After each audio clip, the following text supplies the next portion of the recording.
Benoît Poelvoorde, Gérard Lanvin, entre deux sushis, donc on disait ce film c'est une comédie d'action, elle repose sur un duo d'acteurs.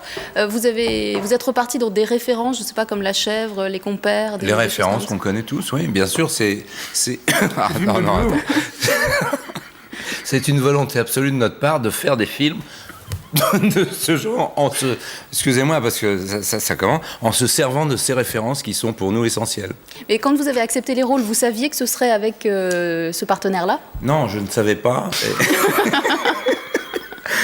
D'où ma douleur aujourd'hui. Non, je ne savais pas. Je le regrette, excusez-moi. C'était si terrible que ça.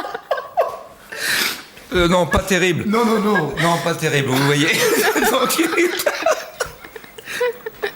Bon, le film s'appelle Le Boulet. Vous voyez dans quel état je me trouve aujourd'hui, après un an de rapports très intimes avec...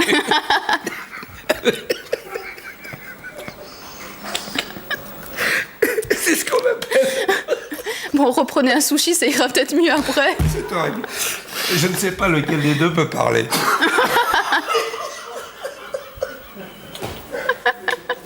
On va essayer de continuer quand même. Voilà, c'est ce style. Oui, parlons.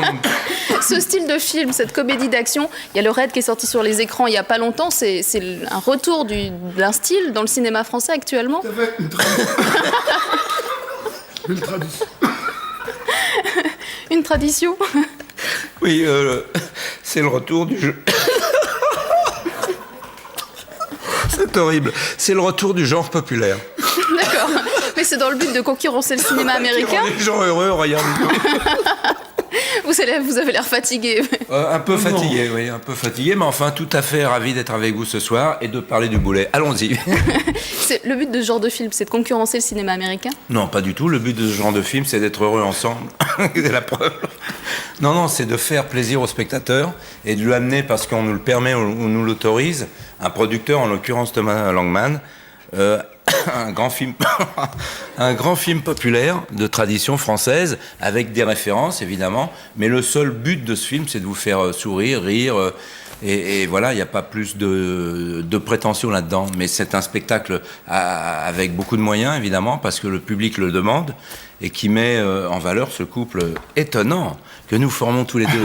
En tout cas, ça vous met de bonne humeur. Benoît Poelvoorde, on rit beaucoup de vous dans ce film, comme souvent dans les films qu'on voit dans lesquels vous jouez. Est-ce que c'est pas toujours un petit peu la même chose, du coup vous n'êtes pas toujours un petit peu dans le même registre ?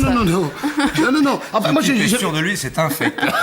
Non, mais je n'ai pas cette impression-là. On me pose souvent la question, mais je n'ai pas du tout cette impression-là. Moi, j'ai l'impression, donc je prends souvent cette image-là, d'être comme une grande forêt vierge. Et si on la regarde très haut en avion, on a l'impression que c'est ouvert, mais pour peu que l'on prenne le soin de s'approcher, on constatera qu'il y a une végétation, certes, très variée, et avec beaucoup de différences, et voilà. Donc je n'ai pas du tout l'impression de faire... sinon, je m'embêterais si je faisais toujours la même chose. Non.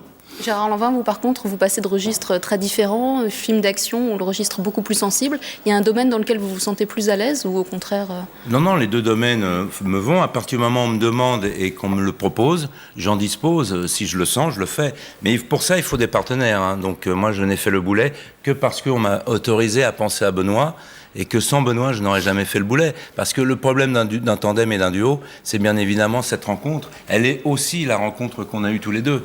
Donc elle nous met dans un état, vous le voyez bien, de bonheur et de plaisir, quoi. Donc j'ai fait ce film pour avoir du bonheur et du plaisir. Mais alors d'autres projets ensemble ?